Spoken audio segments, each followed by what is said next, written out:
2020년 12월 1일 인천 계양경찰서에 브리핑이 있었습니다. 세 곳에서 나누어 발견된 시신을 토대로 국립과학수사연구소의 보건 결과 브리핑이었습니다. 나이 추정, 성장판이 닫힌 상태로서 30에서 40대, 성별 여성, 신장 추정 160에서 167cm 사이, 혈액형은 B형.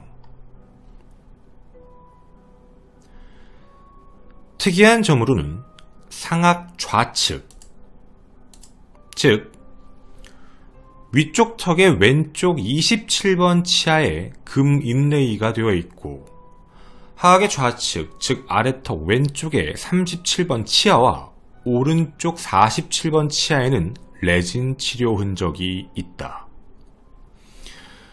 계양경찰서는 6개월간 전수조사부터 엄청난 노력을 했지만 시민의 제보가 절실하다라며 이 사진을 공개했습니다. 여러분은 알고 계신가요? 해당 범죄가 실제로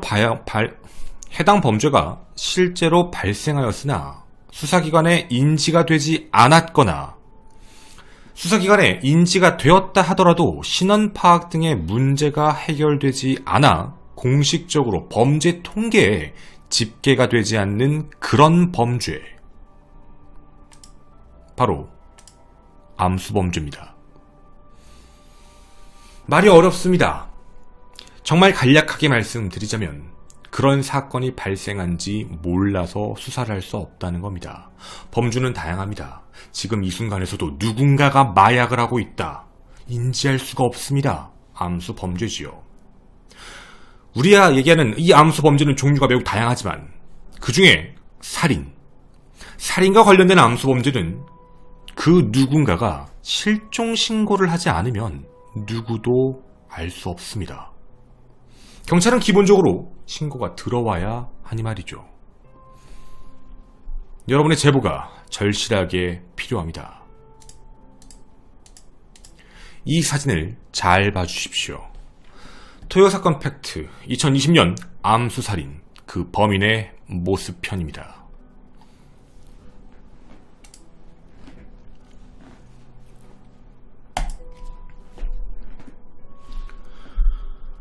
안녕하십니까. 전국 유튜브 구독자 여러분, 아프리카TV 시청자 여러분, 김원입니다. 경찰분들의 사건 인지는요, 대다수 신고를 통해 이루어집니다. 하지만 여러분, 우리 이렇게 한번 생각해 볼까요? 신고가 들어가지 않은 사건이면 경찰분들은 수사를 할 수 없습니다. 즉, 누군가가 사망을 했는데 그 누구도 신고를 하지 않는 겁니다. 아니, 어떻게 그런 상황이 발생될 수 있어? 라는 생각이 드실 테지만 생각보다 그런 경우는 많습니다. 예를 들자면요, 자기가 부모님과 싸우고 가출을 해버립니다. 그리고 부모님과 아예 연락을 끊고 사는 그런 사람들도 있습니다. 근데 그런 사람이 주변의 인간관계가 넓지 않은 상황 속에서 누군가에게 살인, 즉 피해를 입었을 때 누구도 실종신고를 하지 않습니다. 그러면 그 사람을 찾겠다라고 하는 사람도 나타나지 않을지언정, 또 하나 경찰분들은 수사에 들어갈 이유가 전혀 없는 것이죠. 이뿐만이 아닙니다.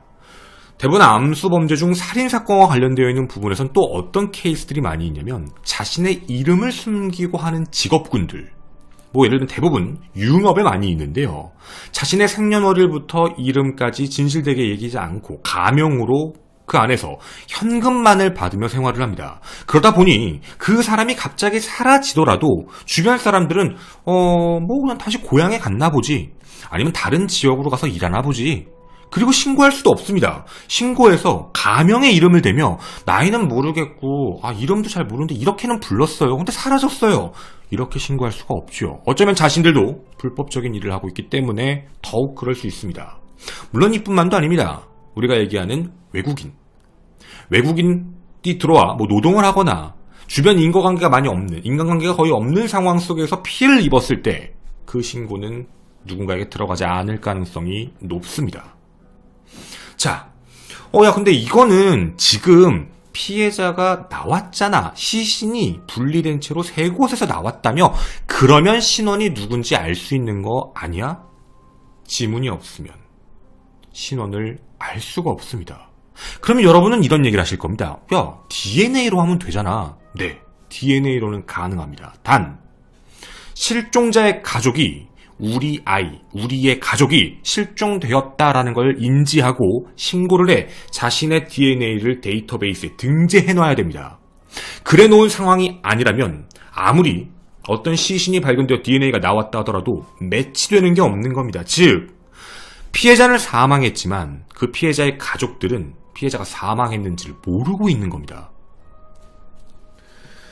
자, 이처럼 신원이 누군지 알 수 없는 시신이 발견되게 되면 수사의 범위를 좀잡을 수 없게 되는 것이죠.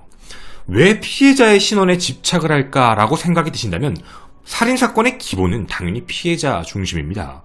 피해자의 신원이 확인되면 일단 면식관계, 즉 아는 사람의 관계로서 당시 상황 및 피해자의 금융내역, 의료내역, 통신내역을 바탕으로 언제까지 활동했지, 언제까지 생존신호가 있었지를 체크하며 점점점 범주를 좁혀 주변에 있는 CCTV 혹은 주변에 있는 진술로 점차적으로 수사가 가능해집니다.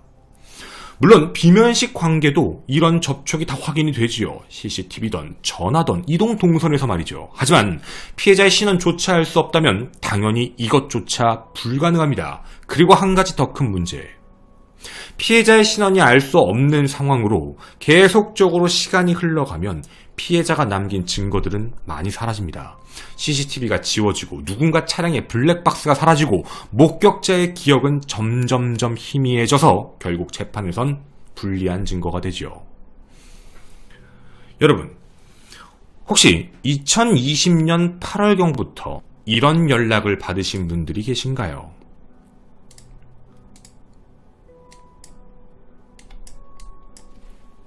032-363-땡땡땡땡 이런 전화번호를 받으신 분들이 많이 계실 겁니다.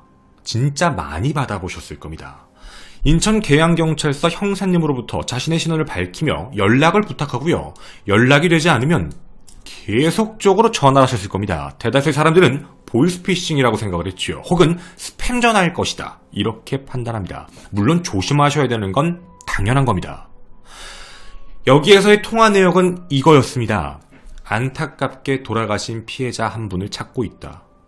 사망한 시일이 좀 지나 신원이 확인되지 않아 30대 여성, 인천에 거주했거나 거주하는 사람, 10년 이내 인천 지역 치과에서 치료를 받은 B형 여성에게 전화를 돌리고 있다. 무사하면 다행입니다. 라고 하고 전화를 끊습니다. 돈을 달라거나 아니면 은행을 가라거나 이런 얘기하는 거 아닙니다. 딱 거기서 끝납니다. 자, 이게 뭐였는지 아십니까? 바로 이 사건. 인천 경인 아라뱃길에서 나타난 무언가 분리된 사체, 그 시신의 신원을 판단하기 위해 피해자가 누군지 확인되지 않자 경찰은 건강보험공단에 자료를 전달받습니다. 치아에 있던 흔적들이었죠. 3만 명이 넘는 분들에게 직접 확인 전화를 거친 전수조사를 했던 겁니다. 그럼에도 불구하고 신원을 찾지 못해 여러분이 보신 그 사진대로 공개수사로 전환됐습니다. 우리가 꼭 도움이 되어야 망자의 억울함을 풀 수 있지 않을까요? 그리고 죄를 지은 그 누군가를 재판대에 세울 수 있지 않을까요? 범인이 남긴 흔적을 조금이라도 있는지 확인해 봐야겠습니다.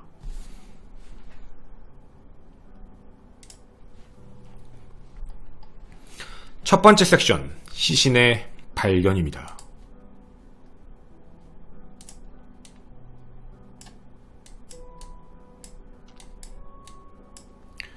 (2020년 5월 29일) 오후 3시 42분 인천광역시 계양구 경인 아라뱃길 다남교와 목상교 사이 중 정확히는 목상교에서 김포 방향으로 0.8km 떨어진 수로입니다. 당시 운동을 하던 한 시민은 무언가 이상한 물체를 발견하여 신고합니다. 사람의 다리가 물 위에 떠 있다. 부패한 상태에 사람의 다리 왼쪽이 발견된 겁니다. 그로부터 9일이 지난 2020년 6월 7일 오전 10시 15분 한쪽 다리를 발견한 이후 다른 흔적, 다른 시신의 부분을 찾기 위해 수색견 투입으로 범위를 높여가던 중 최초 시신 발견 일부 지점 5.2km 떨어진 아라뱃길 구련대교 김포 방향 0.6km 지점에서 오른쪽 다리를 발견합니다. 자, 여러분, 왼쪽 다리와 오른쪽 다리가 발견됐습니다. 당연히 우리들의 입장은요, 무섭습니다. 이거 분명히 토막살인 아니야? 하지만 경찰들은 당시에 모든 가능성을 열어둔다라고 상황을 판단했습니다. 그 이유는요, 뼈 자체에 무언가 흔적이 명확하지 않았던 것이죠. 그리고 모든 가능성을 열어뒀던 이유는 크게 세 가지의 범주로 나눠놨습니다. 첫째, 우선 얼마 전 선고가 있었지요. 파주 토막살인 사건. 30대 남성이 50대 여성을 살해하고 유기했습니다. 그때가 이 시기와 비슷했습니다. 해서 혹시 그때 그 사건의 시신 일부가 아니냐라는 그 연관성에 대한 부분, 물론 DNA 대조 결과 불일치합니다. 두 번째로는 극단적인 선택을 한 시신이 자연적으로 나뉘어 발견된 게 아니냐라는 가능성이었습니다. 명확하게 어딘가가 잘린 부분, 톱으로 절단면이 있었다, 이런 매끈한 면이 있었다라고 한다면 당연히 의심을 해봤겠지만 이건 어떻게 보면 왼쪽 다리, 오른쪽 다리였기 때문에 이 가능성 자체도 열어둔 상황이었습니다. 그리고 당연히 세 번째로는 살인사건, 즉 강력범죄의 연관성까지도 염두에 두고 있었지요. 경찰은 수색 범위를 점점 넓힙니다. 이 아라뱃길에서만 128회의 수색, 그리고 수중 수색까지, 수중 드론까지 띄웠습니다. 엄청나게 많은 수색을 했지만 아무것도 발견하지 못합니다. 근데 여러분, 당시 이런 이야기가 돌기 시작했습니다. 이상한데? 분명히 떠올라야 되는데? 라는 이야기. 아니, 분명히 극단적인 선택? 혹은 뭐 살인사건이던 시신을 만약에 이 아라뱃길 강에다가 유기를 했으면 나머지 부분이 떠올라야 되는데 너무 안 떠오르는데? 이상한데? 라는 생각이었죠. 인력 1,800명이 투입되어 결국 인근 야산까지 전부 수색이 들어갑니다. 그렇게 한 달 이틀이 지난 2020년 7월 9일 방출동 계양산에 있는 자락입니다. 그렇게 먼 곳이 아닙니다. 바로 밑에입니다. 약초를 캐던 주민은요, 사람이 잘 오지 않는 곳, 그런 곳만을 찾아다니며 당연히 약초를 캐고 있었습니다. 그날도 똑같았지요. 그런데 무언가 이상하게 생긴 물체를 발견합니다. 한눈에 보더라도 백골 시신이었습니다.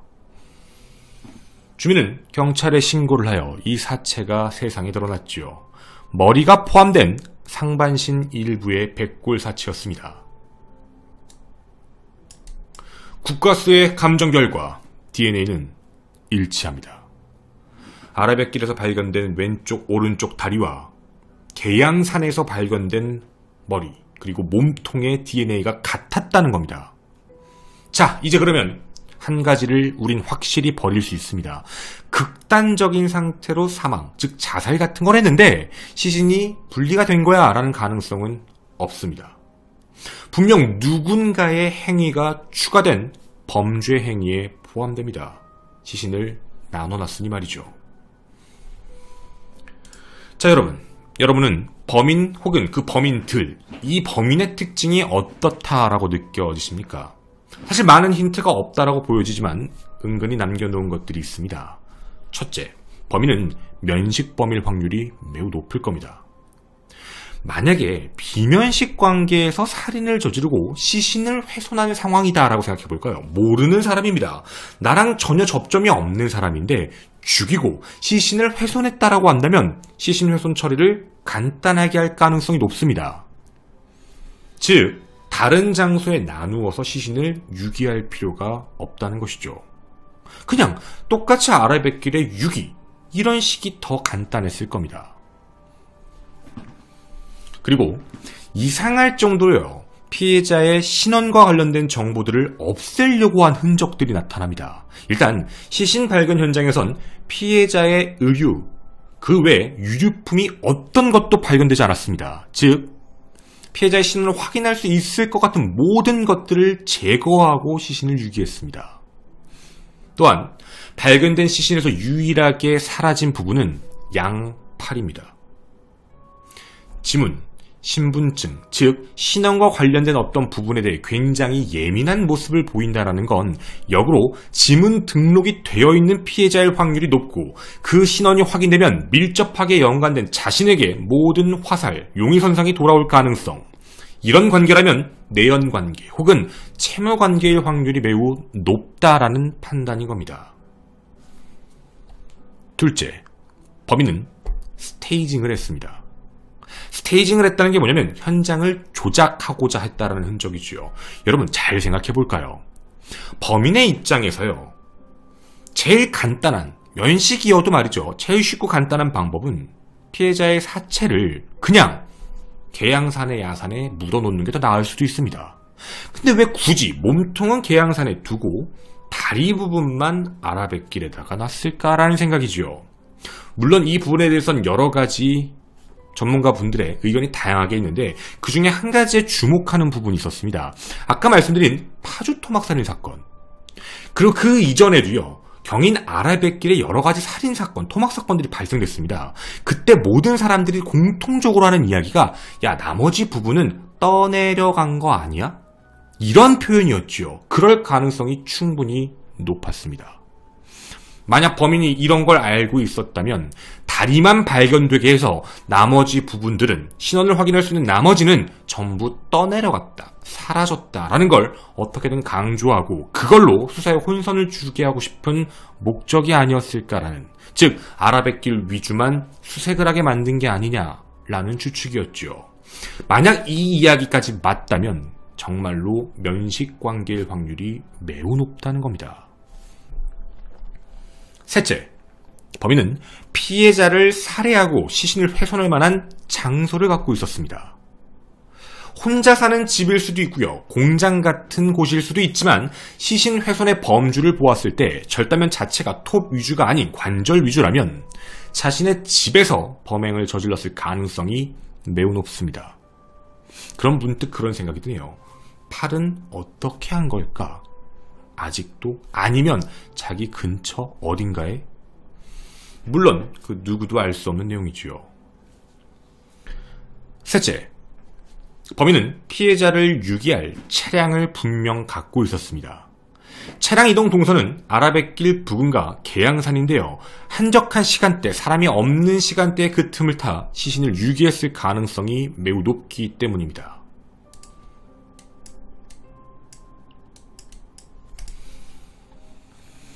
다음, 범인은 계양산에 대한 지리감이 분명 높습니다.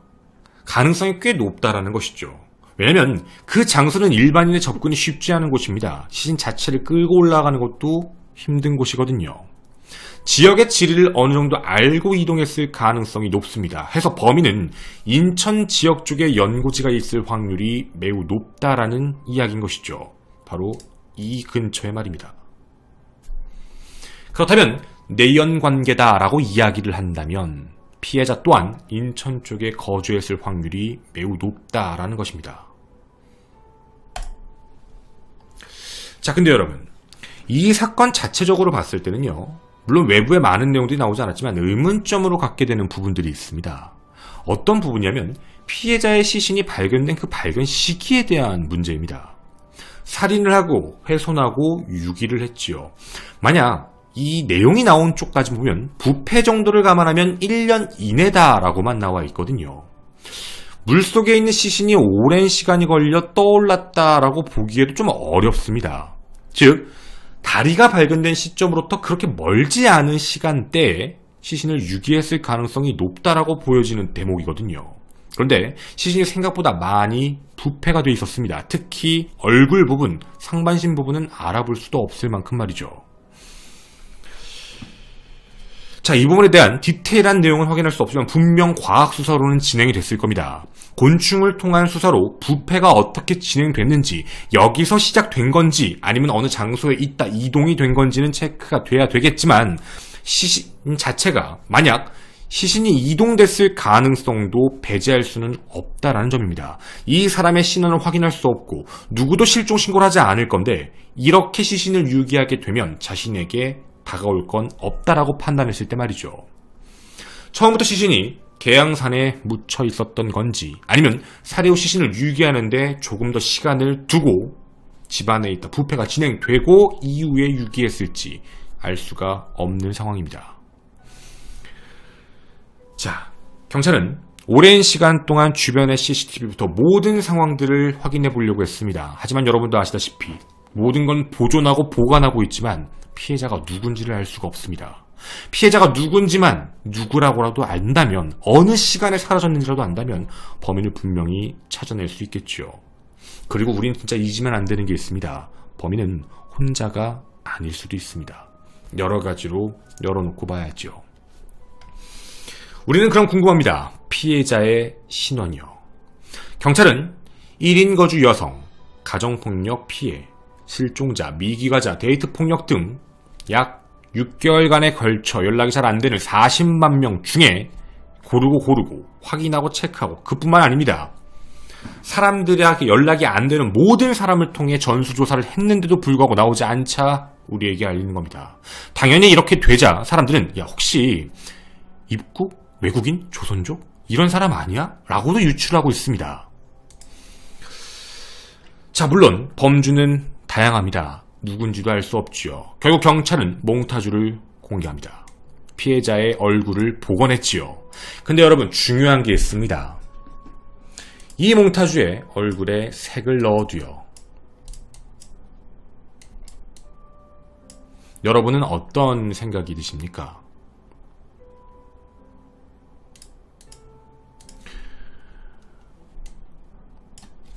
자, 경찰은요, 정말 최선을 다해서 만든 모든 과학기술이 집합되어 만들어진 얼굴입니다. 하지만 이건 분명 명확하지가 않습니다. 여러분들 다 그런 얘기를 하시거든요. 야, 저거 보고 어떻게 찾냐? 저건 좀 힘들지, 다르지. 화장에 따라 얼굴이 다를 수도 있고요. 또 하나, 피부색에 따라서, 피부에 흉터가 있었던 거에 따라서, 눈썹 모양에 따라서 분명 얼굴은 달라 보입니다. 백골사체를 복원했을 때 얼굴이 정확도가 떨어지는 이유가 표피층이, 근육층이 어떻게 배치되었는지 정확히 알 수도 없고요. 그리고 그게 살이 얼마만큼 쪄 있었다, 얼마만큼 빠져 있었다, 이런 것도 얘기하기가 너무 어렵습니다. 하지만 이런 걸 만들어내는 이유는 있습니다. 여러분들은 다 똑같이 느끼시죠? 야, 이거 내가 아는 사람하고 되게 닮았어. 네, 그겁니다. 해서 과학기술로 이런 걸 복원해내 만들 때는요, 당연히 어디선가 본 것 같은 사람으로 만드는 겁니다. 내가 아는 사람, 내가 지인 중에 이런 사람, 그렇게 떠올리게 최대한 그 흔적들로 매칭을 시켜 만들어낸 겁니다. 여러분들 이 사진을 보고 나 이런 닮은 사람 아는데? 내 주변에도 있어. 그분 연락 되시나요? 그분 혈액형이 B형이셨나요? 그분 키가 160에서 167cm였나요? 그분의 치아가 혹시 무언가 돼 있는 게 있으셨나요? 30대에서 40대 사이. 이 사진을 공개한 이유는 바로 그겁니다. 여러분의 기억 속에 분명 비슷하거나 닮은 사람 중 연락이 되지 않는 사람. 야, 근데 내가 좀 신고하면 좀 그런데, 방해하는 것 같은데. 아닙니다. 분명 대한민국 시민이거나 혹은 외국에서 왔는데 지문 등록이 돼 있는 사람, 함께 일하다가 마주쳤던 사람, 어느 날 갑자기 사라진 사람, 이름도 잘 모르지만 어떤 사람이었던 건 기억해요. 그 조그마한 힌트들이요, 피해자를 찾는 지름길이 됩니다. 분명 그럴 겁니다. 한국에 따로 가족이 없거나 한국에 가족이 있다 하더라도 찾지 않는 사람, 연락을 끊고 사는 사람일 수도 있죠. 잊지 말아주십시오. 인천 지역 30대에서 40대 B형의 여성으로 내연남과 함께 자주 만나다 함께 사라졌을 가능성이 높은 여성입니다. 여러분의 기억에 야, 이런 사람 되게 많아, 내 주변에도 많아, 그걸 기억해 주십시오. 내 주변에도 많아가 혹시 연락이 두절된 사람인지 말이죠. 생각이 나신다면 가감없이 여러분의 그 미세한 힌트가 중요합니다. 인천 계양경찰서에 전화 진심으로 부탁드립니다. 저는 김원이었습니다. 감사합니다.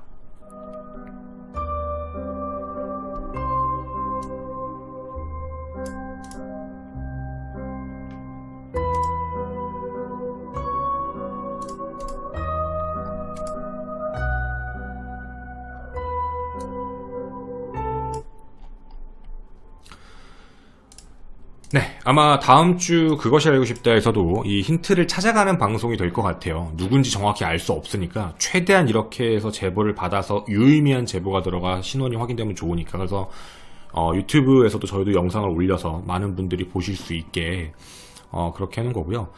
이게 올라가면 대부분 몽타주가 이렇게 피해자의 신원과 관련된 것들이 나가면 저도 옛날에는 그랬어요. 에이, 저거 뭐 비슷한 사람 얼마나 많은데 저거 어떻게 알아. 근데 그렇게 복원을 하시는 거예요. 그러니까 뭐냐면 그렇게 복원을 해야 사람들이 기억을 하니까. 근데 내가 봤던 닮은 사람하고 정말 그 사람이 비슷한지를 찾아야 되니까. 근데 그 사람 진짜 연락 안 되네? 이런 거거든요. 그러다가 그런 내용들이 조금씩 모이면 어느 순간 단서가 돼요. 어느 순간. 그러니까 자기는 별게 아니라고 생각할 수 있거든요. 저희도 이번에 뭐 사건 쪽들 진행을 하면서 몇몇 사건들이 몇 개 있었잖아요. 자기가 제보할 때 별게 아니라고 생각해요. 그냥 뭐 그런 사람도 있다고 하던데 봤는데, 근데 그게 모이고 박광렬도 검거한 거고. 그러니까 이게 안 되는 게 아니에요. 여러분이 기억하는 그게 경찰분들을 괴롭히는 게 아닐까라고 생각이 드실 수도 있지만 아니에요. 그 하나하나가, 그러니까 퍼즐 조각이 10조각으로, 100조각으로 깨져 있다라고 하면 지금 그 100조각 중에 10조각도 없을 수도 있어요. 10조각 아니면 핵심적인 뭐 우리도 퍼즐을 맞추다 보면 몇 개 맞추다 보면 한 번에 몇 개가 화사삭 맞춰지는 경우도 있잖아요. 그 핵심 포인트를 여러분이 갖고 있는 걸 수도 있어요. 근데 그게 별게 아니라고 자기는 생각하니까 얘기를 안 하고 지나갈 수도 있는 거거든요. 그러니까 이 부분은 꼭 생각을 해주시면은 좋을 것 같아요. 진짜 노력 많이 하셨거든요. 정말 많은 사람들에게 전화도 하고 그리고 신원 확인하고 이런 것들. 그래서 확실한 건 조사를 다 했던 건 맞아요. 아라뱃길 근처도 그렇고 뭐 계양산 근처도 그렇고 추측할 수 있는 모든 CCTV의 동선부터 판단해서 확인을 해보려고 노력하고 체킹을 했지만 이런 사건에서 제일 힘든 게 뭐냐면요, 여러분. 이건 뭐 저도 제가 직접 뭐 그렇게 한 건 아니니까 영장 안 나와요. 그러니까 의심이 가는 사람이라는 것도 너무 많을 거고요. 누군가가 산을 탄다고 그 사람들 다 용의선상에 놀려놓고 영장 발부받아서 그 집안에 있는 걸 뭘 체크를 해야 되는데 영장이 안 나오잖아요. 그 사람이 그 혐의점, 그러니까 피해자가 누군지도 모르는 상황에 이 사람의 의심가요. 이 사람 상가는 게 조금 뭔가 가방이 빵빵한데 뭐 이런 걸로 할 수도 없고 이거는 진짜로 누구라고 체크하기는 어려운 것 같아요. 그러니까 모든 자료들을 모아서 가지고는 있는데 이 사건이 여러분이 잘 생각해 보시면 정말 답답한 게 그 부분인 거예요. 경찰분들이 힘든 건 신고는 없고 DNA 대조는 안 되고 다만 용의선상에 올려있는 모든 CCTV든 모든 정황 증거들이나 이런 거 다 갖고 있지만 경찰들이 그걸 외부에다가 유포할 수 없고 유포하면 안 되죠. 경찰 수사 자료인데 갖고 있는 상황에서 피해자를 먼저 잡아내야 돼요. 피해자의 신원을 알아내야 피해자의 신원을 체크하고 그 사람과 연관되어 있는 사람들 중 자신들이 보관한 CCTV 내에 이때 여기 간 사람과 매치가 되면 그럼 이제 용의선상에 올라갈 수 있는 건데 이게 만약에 이쪽으로 가면 다른 쪽으로 가버리면 답이 없잖아요. 한쪽으로만 이동을 해버리면 그 안에 움직인 사람들이 그 몇 월, 며칠, 몇 달 이런 게 언젠지도 모르는 판국에 그 모든 자료들에 있는 그 안에 있는 모든 사람들을 다 조사해야 되겠다라는 것도 위험하죠. 그 너무 범주도 너무 넓고 그게 누군 줄 알고 그 사람들이. 그래서 이 부분은 아마 이제 진짜로 이 이외에도 수사가 들어가고 있겠죠. 다만 제보가 절실하게 필요하고 제가 알기로는 유의미한 제보들이 몇 개 좀 들어왔다고 알고 있어요. 이런 내용들이. 그래서 이 유의미한 정보들을 토대로 또다시 수사가 들어가고 있는 거니까 여러분들도 꼭 기억을 해주시고 함께 해주시면 더 좋을 것 같습니다. 네. 그래서 범인이 잡혔으면 좋겠어요. 옛날에 이런 비슷한 사건이 있었죠. 저도 현장에 갔다 왔던 사건이었는데 기억나시겠지만 그 여기도 거기도 인천인데 인천 그 삼산동 부평구 삼산동에 거기 은근히 번화가거든요. 거기 삼산동 거기서 이제 굴포천이라는 데가 있어요. 거기가 사진으로만 보시면 되게 외진데라고 느끼실 텐데 삼산동 되게 잘 사는 동네예요. 거기 그리고 굴포천이라는 데가 뭐라 그래야지? 조성돼 있어요. 산책로기랑. 그 주변에 옆에 삼산경찰서 겁나 커요. 그냥 삼산경찰서 이래가지고 그냥 대문짝만 엄청 크게 거기 박혀 있거든요. 그리고 주변에 다 아파트고 거기 엄청 좀 사람들도 많이 다니는 그런 곳인데 거기서 이제 마대자루 안에서 시신 발견됐죠. 마대자루 안에서 시신이 발견됐는데 복원을 했지만 어쨌든 그 사건도 미제로 빠졌어요. 결국에는 뭐 제보가 들어온 것도 없고 뭐 이렇게 여러 가지 들어온 게 있는데 용의선상에 나온 게 없어서 그냥 지나가고 하다 보니까. 그리고 아시겠지만 이 사건들이 해결됐다라고 느끼시는 분들도 많으신 것 같아요. 제가 아프리카에서는 방송을 했는데 유튜브에 업데이트 안 한 사건이 하나 있어요. 그게 이제 파주 사건이에요. 파주 토막살인 사건. 아까 이제 잠깐 말씀드렸던 이 사건하고 겹쳤는데 파주 토막살인 사건에 이제 판결이 떴어요. 제가 이제 판결문을 입수를 해서 판결문을 토대로 방송을 한 번 더 해야 하고, 왜냐면 그때는 발생된 지 얼마 안 됐을 때라 사건 내용이 되게 여러 가지가 나와 있던 내용이다 보니 나오면 해야 되겠다라고 생각을 했었거든요. 한번 시간을 잡고 해야 되겠다라고 했었는데 어쨌든 그런 일들도 있고 해서. 그리고 경인 알아뵙기 사건 여러분 기억하세요? 올해 초에도 있었던 거? 2월 달에 올해 2월에 거기서 그게 그 이름 뭐더라? 무슨 저도 사건 했었어요. 그거 무슨 쌀 담는 가마니 있잖아요. 그 안에서 시신 발견됐던 그게 2월 달인가 있었어요. 그 남자친구였나? 남편이었나? 하여튼 그 내연관계였던 사람이 그렇게 행동을 했던 네, 그 사건도 있어. 그래서 경인 아라뱃길이 18km인데 그 안에서 자꾸 사건이 발생하고 이러니까 사람들이 이제 그런 부분에 대해서 좀 예민하게 이제 반응을 하죠. 근데 이게 뭐 왜 그러지라고 하기보다도요. 그러니까 빨리 형량 잡아야 돼요. 자꾸 토막내고 훼손하고 이러는 것도 이상하고, 대부분 범죄자들이 사람을 유기한다라고 할 때는 되게 단순해요. 유기를 한다고 생각하면 이게 디테일하게 생각하지 않아요. 그러니까 가끔씩 말씀드린 건데 유기해야 되겠다라고 마음을 먹는 건 최대한 들키지 않아야 된다라는 결론에 도달하잖아요. 합리적으로 생각했을 때. 그럼 이걸 어떻게 처리하지? 여러 가지 생각을 하겠죠. 뭐 태울까? 아니면 뭐 나눌까? 아니면 뭐 바다에 넣을까? 산에다가 묻을까? 되게 여러 가지 생각을 하게 돼요. 당연히 범죄자의 입장에선. 그리고 되게 냉철하게 생각을 하게 되는데, 대부분 범죄자들이 시신 유기를 할 때 먼 장소를 잘 안 간다고 하는 이유가 먼 장소를 이동하는 것 자체도 자신의 그 동선이 남는 거에 대한 걱정도 있고요. 또 하나는 모르는 장소를 갈 수는 없잖아요. 모르는 장소를 간다는 것도 말도 안 되고, 그리고 모르는 장소를 가지 않는다라는 전제 조건 하에서는 자기가 생각하기에 가장 안전한 장소를 찾을 확률이 높다는 거니까. 그래서 막연하게 얘기하면 바다에다가 유기하면 되지, 바다에 유기를 못하죠. 우리가 아는 대부분의 바다는 해수욕장이라 다시 물이 들어와요.